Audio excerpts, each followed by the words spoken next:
guys, so as you can probably tell by the title of the video down there, I have been challenged to do the ALS Ice Bucket Challenge. And I was challenged by a rock. No, seriously. Okay, so quick backstory. This right here is Katie. Now my family cannot be the only one that does this. When we're kids and we go on vacation, a lot of times we picked rocks. Our grandmother would provide paint and we would paint the rocks. Please tell me I'm not the only one that did this. And we could paint the rocks however we wanted, and generally they would get left wherever we were and no one ever saw them again. However, one year, two of my cousins got very bored and decided to paint a rock to look like a baby. And these two carried around this rock for the rest of the week, switching off, pretending like we were their mother, caring for it like it was a child. If any of us put it on the ground, we would get yelled at because duh, you're not supposed to put babies on the ground. And they named this rock child Katie. And at the end of the week, one of them took it home. And then the next time they saw each other, they switched off. And they have switched this baby between the households since we were like 12. And it's kind of become a family joke. Katie participates in conversations via Facebook. She has a Facebook profile. She has undergone makeovers. She now has hair.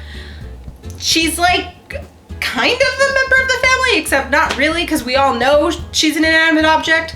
But notice I keep referring to her as a she. And Katie, along with most of my extended family, has done the Ice Bucket Challenge by having my grandmother hold her while my grandmother did the Ice Bucket Challenge. And then Katie challenged me, which I was kind of expecting because they were running out of people in our family to challenge. And then yesterday my little brother did it and he challenged me, so there, that's 2 challenges.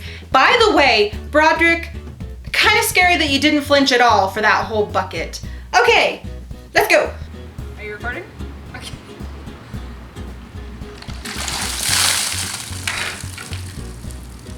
That was not fun. You can stop recording now.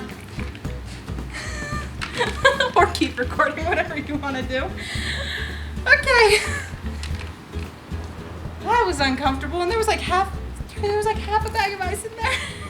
Hello, pre-challenge me again. I hope that wasn't too bad. It's a kind of warm day outside, so shouldn't be that bad. I wanted to kind of do a brief overview of what ALS actually is. I feel like a lot of people have been doing this challenge and it's been going around, but a lot of people are losing the point of the challenge. So let me just recover it. If you don't care and we're just here for me dumping ice on my head, you can leave, I guess. So I apologize if I butchered the pronunciation of this, but ALS stands for amyotrophic lateral sclerosis, which I had heard people saying was a neurodegenerative disease.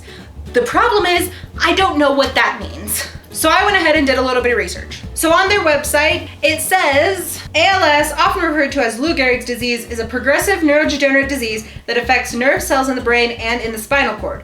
Motor neurons reach from the brain to the spinal cord and from the spinal cord to the muscles throughout the body. The progressive degeneration of these motor neurons in ALS eventually leads to their death. When the motor neurons die, the ability of the brain to initiate and control muscle movement is lost.